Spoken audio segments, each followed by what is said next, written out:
Well, I see that we have some people coming on, and I guess we can start. I just want to introduce you and then introduce our topic. So, hello, everyone. Welcome to the Substack Live weekly freak show. Um, we are here this morning. I'm in New York. My guest is Mike Zamore, who is the National Director of Policy and Government Affairs at the ACLU and a 22-year veteran of Capitol Hill, having spent 14 years as Chief of Staff to Senator Jeff Merkley, an Oregon Democrat first elected in 2008. I met Mike. We've never met face to face. Thank you, Substack Live. We did speak about a year ago when I was doing a piece on Project 2025, or actually, it was the New Republic's article on Trump winning. So the magazine, all these legacy magazines will put together two articles before an election, and I drew the short straw of Trump wins, what's next? And I talked to you about what the ACLU was planning in case Project 2025 was initiated and Trump won. But today, what we're here to talk about is this sort of imminent emergency, at least from my point of view, since I'm a member of the media, with the rampage that the Trump administration is on against a foundational, if not the foundational pillar of American democracy, the right to free expression. Now, this is not a new step with the administration. It's reached new levels. So I just want to run through what's happened from the beginning. Even before, I think, the election, Trump was filing baseless lawsuits and litigation terrorism against journalists and media companies was really always part of his bag of tricks. But since the election, we've seen him extort settlements from CBS, ABC, and file suits against the New York Times, the Wall Street Journal, 60 Minutes, block AP and other journalists' access to the White House and the Pentagon. And most recently, why we're doing this today is they got CBS to sack Colbert, and then now we see the sacking of Kimmel in the wake of the Charlie Kirk assassination, and I guess we could call it murder operation. And now there's a climate of fear across the country as regular Americans, nurses, airline pilots, parents, teachers are getting sacked from their jobs for saying things the Trump world disagrees with. So we're in a rather chilling time for speech. Mike, we are thrilled to have you on, and I'm looking forward to your expertise on a couple of things. I want to start with what more can the Trump administration do here? Opening your imagination wide. What do you think they could do? Yeah, well, it's great to be with you, first of all, and appreciate you uplifting these really critical issues. I'm so sorry that all of your hard work on that piece last year was actually made it into print. On the lighter day. Yeah. So, I think there's two ways to look at the question you just asked. And one is, what more could they do to try to silence the dissenters or shape the way journalism covers the administration? And then there's the question of what can they do legally? And those are two very different propositions. I think what we've seen is that the litany that you laid out of attacks on free press so far are, most of them pretty open and shut, violations of the First Amendment. And the challenge is when in many cases, the big corporations that own these journalistic outlets, like Paramount, for example, which owns CBS, is confronted with a patently illegal pressure campaign to make the approval of a merger contingent on their editorial decision making. um, they have a choice of whether to fight that or to capitulate, and they chose to capitulate.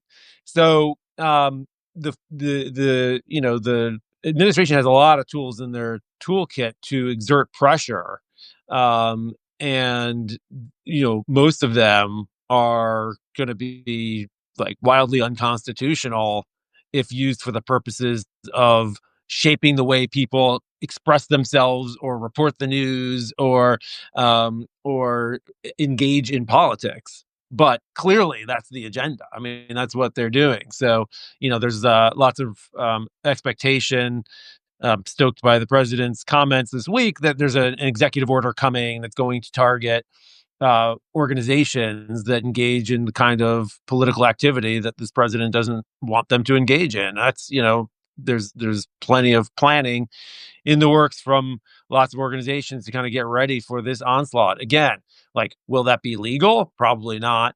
But and we have, the ACLU has gone to court many, many times already in this administration to fight all of the blatantly illegal things that this White House has directed, and we win.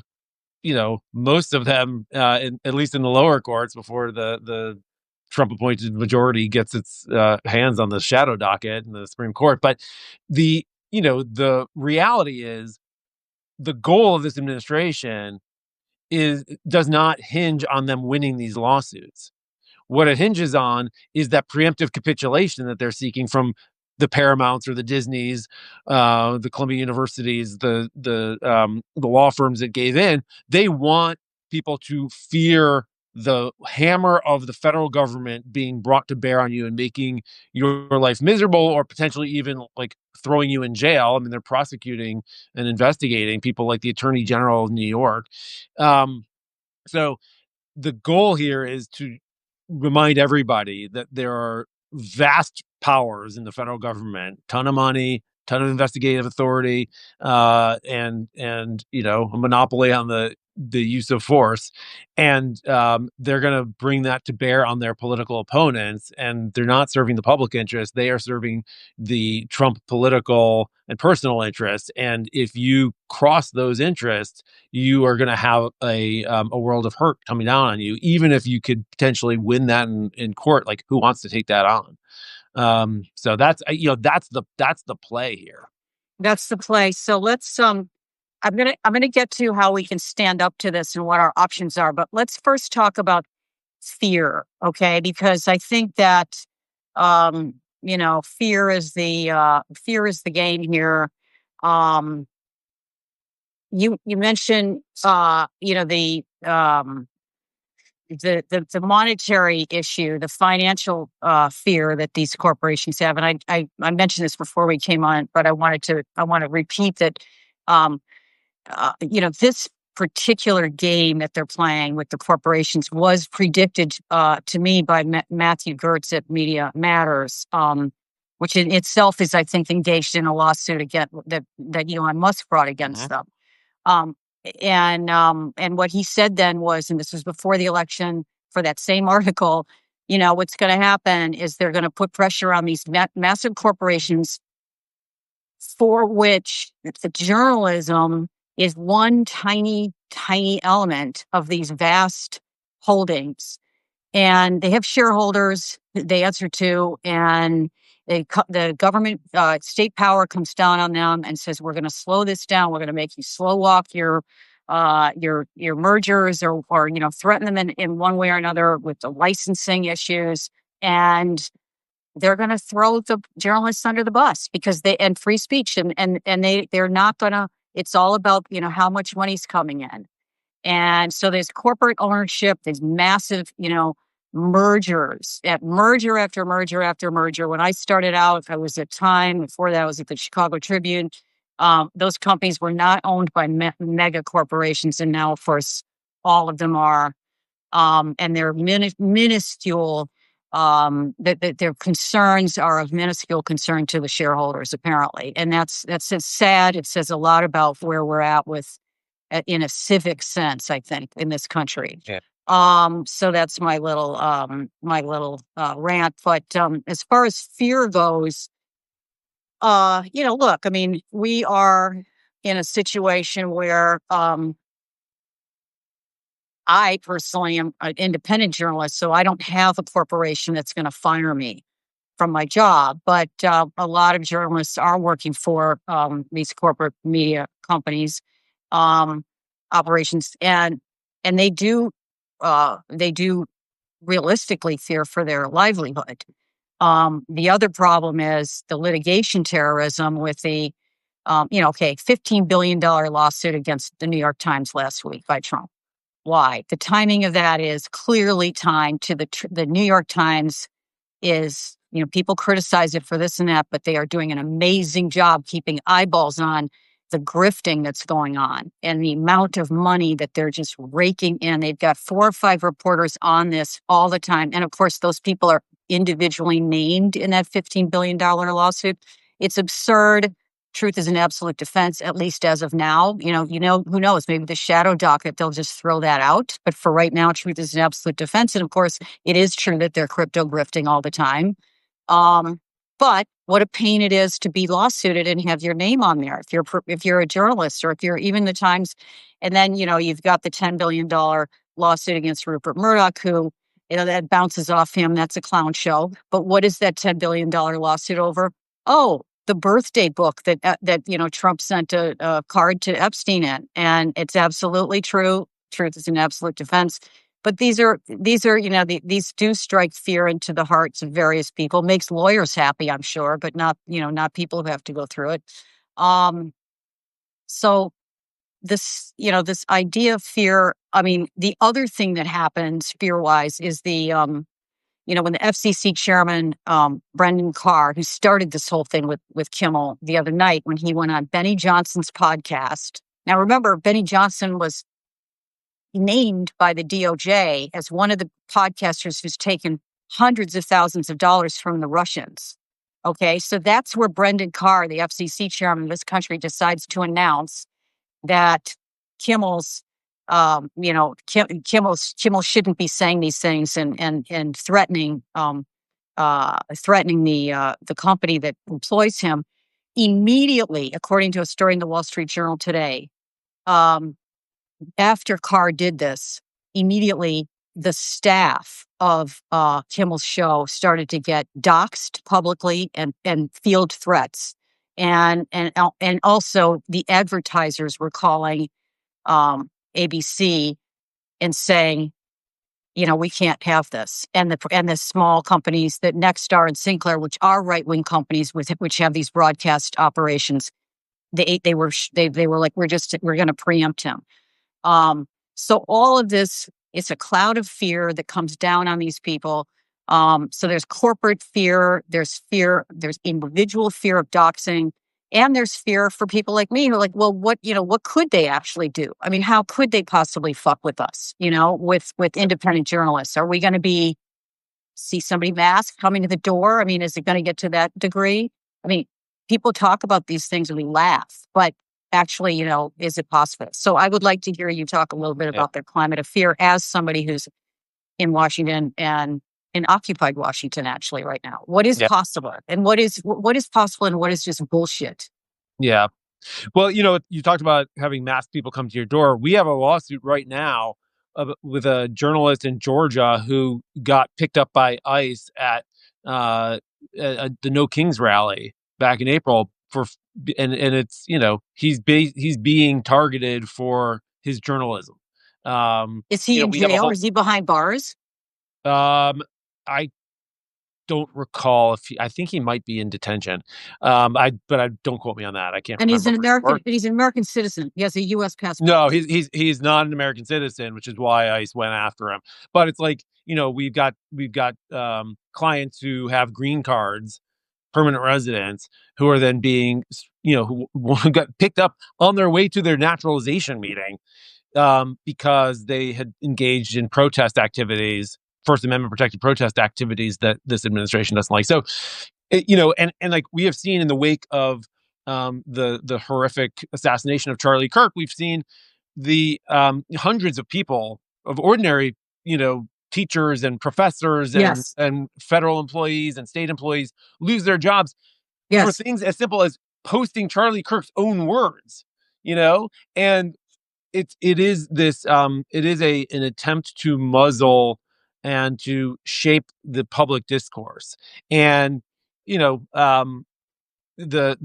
think it is instructive and probably useful that Brendan Carr went after Jimmy Kimmel, because people know who Jimmy Kimmel is, and they may or may not appreciate his comedy, but he's a prominent person being targeted for the things that he said, and it's something that has happened to lots and lots of people who don't have that kind of visibility and that kind of platform.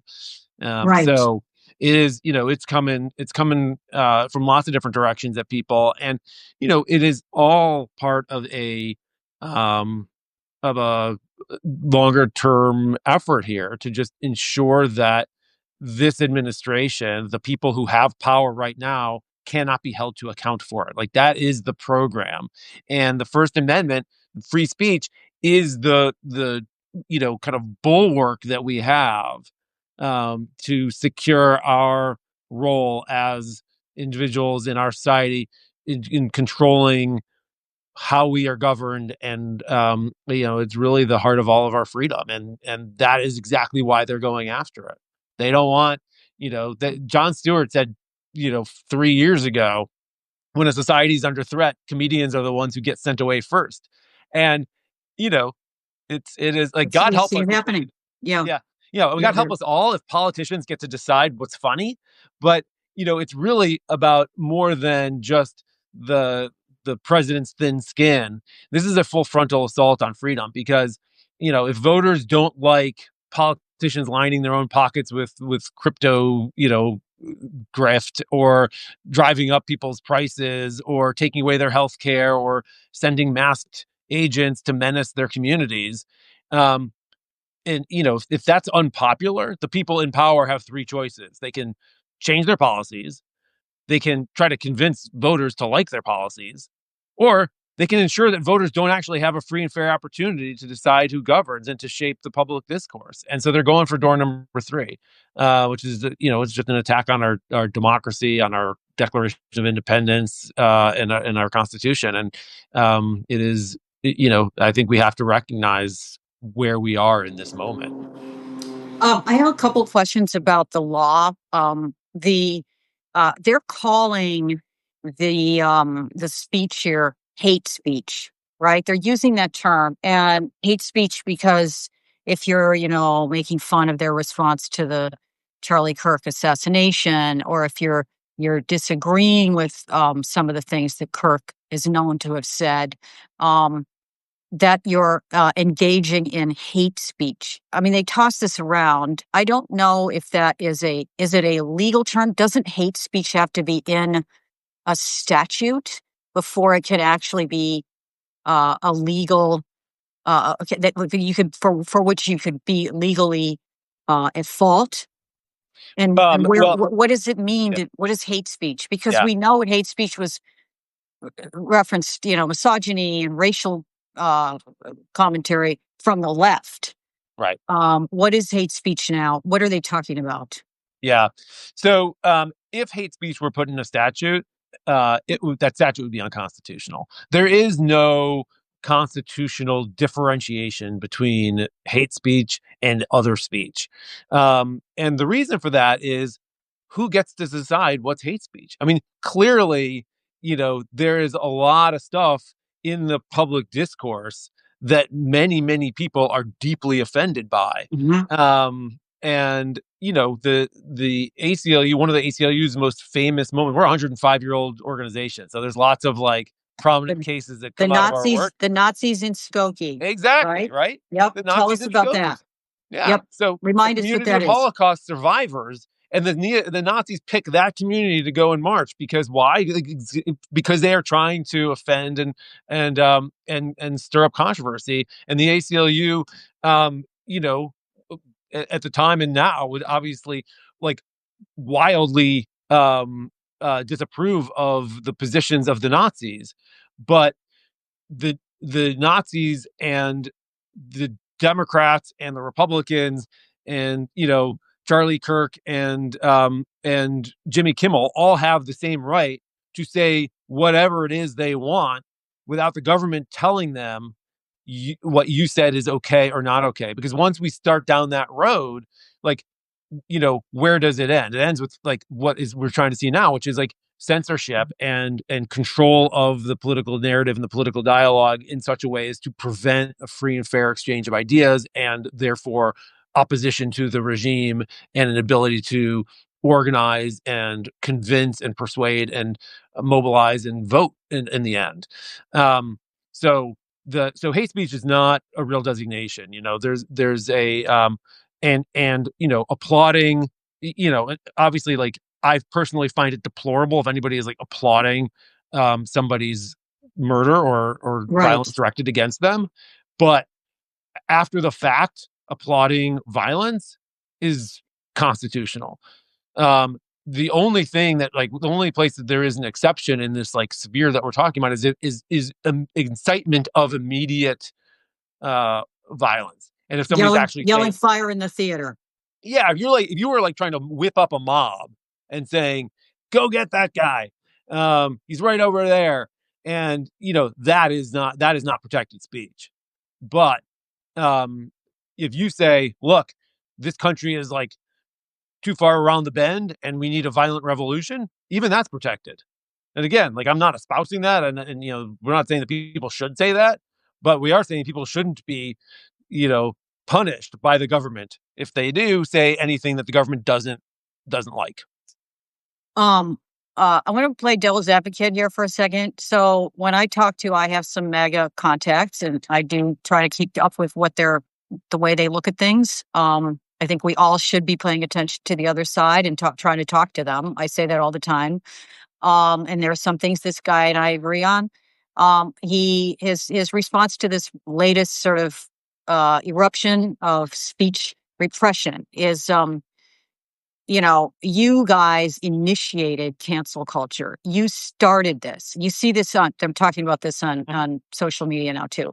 And it is true that many of them were deplatformed from social media and for years. And then of course Elon Musk brought them back on and deplatformed. And I think they were also um, some of them were even debanked or taken off Uber or taken off for off their banks. I mean, I don't know if they're PayPal or something. So back when Silicon Valley was all in with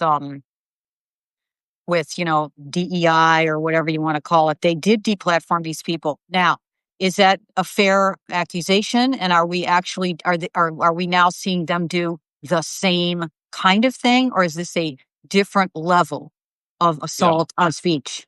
Yeah. The big differentiator here is the involvement of the government.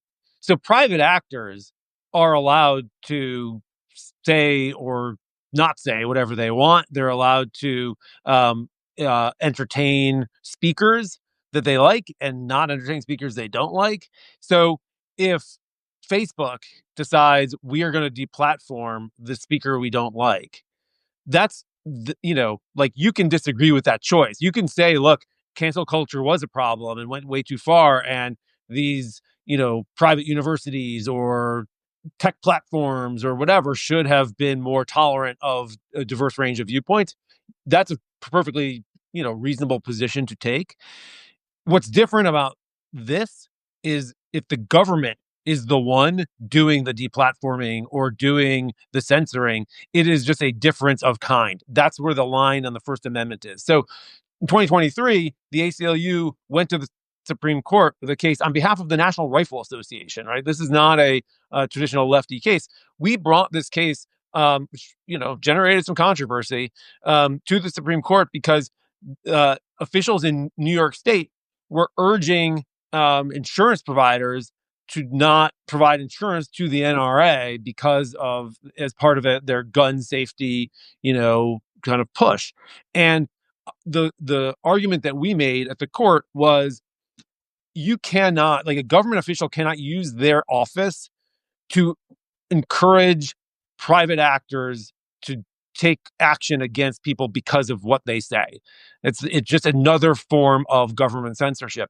We go on a 9-0 decision up there. All the right-wing justices and all the democratically appointed justices, everybody agreed. Like, that is a bridge too far. But that is exactly what Brendan Carr has done, right? He is saying, hey, affiliates, you should tell ABC you're not going to carry the Kimmel show. And so the difference between the state of Texas investigating teachers for their Facebook posts or TikToks, and Facebook or TikTok just saying, look, this is content we don't want on our platform, is a world of difference. Right. I mean, I think one of the things they say, though, is, and I think Matt Taibbi and these guys tried to go down this rabbit hole, is that the Biden administration was influencing the Silicon Valley guys somehow to do this. That they alleged that there was some state power involved, but nothing nowhere near the level of what's going on here with these threats. Yeah. And let me be clear, like, if the Biden administration was doing that, that would also cross a line, right? I mean, there were, I think there's factual differences to be argued over whether, providing the platforms with information about, foreign disinformation efforts and letting them make their judgment, and somewhere there's a line between, like, encouraging and threatening. Not sure, I wouldn't propose to, like, try to identify exactly where that line is, and certainly don't have the facts at hand to say whether they were crossed in which instance. But, what we do know for sure is you're way on the wrong side of the line if you are threatening to withhold a merger at the FCC until, a broadcaster makes certain editorial changes. Yeah, I mean, I don't know how much you know about the FCC's workings and what Chairman Carr has the right to, what the FCC and Carr had the right to do with respect to these companies. But one thing that just utterly baffles me about this is that every single night on Fox, Jesse Waters is spewing insults, insult comedy, and outright lies. And to people in this country, millions who are watching, and the program is called, it's called news. I mean, Fox is called news. And where is the pushback on that? I mean, I do know people who are pushing back on and trying to get the license yanked in Philadelphia. But it's a very tiny little slice of attempt to deal with this problem. Where is the pushback on that? Either, in Congress, politically, why is nobody speaking out? That is I realize that Fox is categorized in a different way officially, but it presents itself as news. And Jesse Waters is far more incendiary than any of these guys were, because he's presenting himself not as a comedian. Mm-hmm. Thoughts? Well, I think that the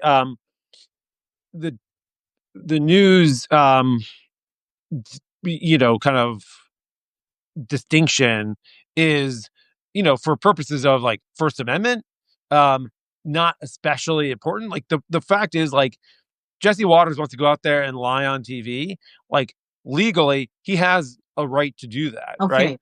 And just for the same reason that we don't want the government policing, the speech of Jimmy Kimmel, like, we don't want the government policing the speech of Jesse Waters. Like, there's a place for political organizing. There's a place for, you could have advertisers say, look, we don't want to be associated with this. Like, there's different ways of bringing social pressure to bear. It's not like people have to like this, and it's not like people have to tune in and listen to this. But what we don't want is the government deciding this kind of speech is okay and this kind of speech crosses the line, because then the government's deciding what crosses the line, and they're going to use it. Inevitably, it's going to be used to serve the political purposes of the people in power. And like, that's exactly what we don't want, because in the end of the day, like, this is we the people, right? That we are the ones who's supposed to be deciding the fate of our country. And if we want a government that is governing for us and not ruling over us, then we've got to like really jealously guard those lines and ensure that we have the ability to shape the political discourse and ultimately to shape the government, and to vote freely and speak freely and protest freely and organize freely. All right, I want to end this on that, but I want you to give us the last word on this, because you're in Washington and you've got a lot of congressional experience. Yeah. What is the likelihood that there will be some kind of response to this, and how effective will it be? Can it be from within the the opposition there in Washington on the Hill? Yeah. I mean, look, we've seen some members of Congress in just the last couple of days speaking out. Senator Chris Murphy from Connecticut's been a real champion on this. He and Senator Schumer and Senators Padilla and Smith and some others, and Jason Crow from the House, and some other House members did a press conference just yesterday calling for, like, guardrails on the political weaponization of government. Let's put some legal constraints in place.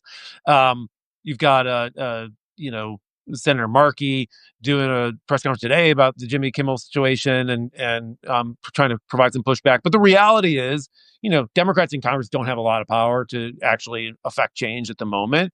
And really, like, this has to come from us, from the people. It's not going to come from the leaders in Congress, which is, like an incredibly difficult place to create change, even in the best of times. And these are definitely not the best of times.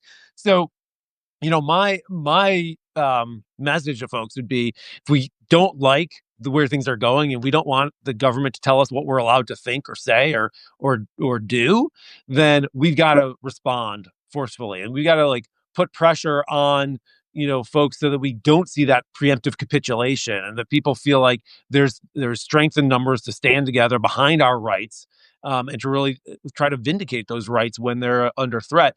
And so we've got all kinds of public pressure campaigns and efforts to organize underway. I encourage folks to join us at aclu.org/people power for lots of opportunities to engage. I'll point out that on October 18th, there's going to be another day of No Kings rallies. We saw in April one of the biggest days of protest in American history. There are already 1,300 events on the calendar scheduled for that day of the 18th, and it's going to be bigger. It could well wind up being the biggest single day of protest in American history. So, folks, you don't want to miss that. You can go to nokings.org and see where events are happening and join there. But this ultimately is about, the participatory power of democracy, and we have to seize those tools and take advantage of them, and show the people in power what kind of society we want to live in, and what kind of government we demand, and what kind of freedoms we insist upon. And it's up to us to go out and send that message. Well, thank you so much. And I guess the last thing I would like to say is that we don't want to become Hungary, which is what you said when we started talking about this yesterday. We're Americans and we're not used to this. And we need to remember that it is very un-American what's going on here. The First Amendment is foundational to our society. Um, Mike, thank you so much for coming on. We'll have you on again, I think, at some point, I hope. And keep up the fight. Keep up the good work there in DC. Thanks, Nina. I'm happy to join anytime. Thanks to all your viewers. Take care. All right. Bye bye. Bye bye.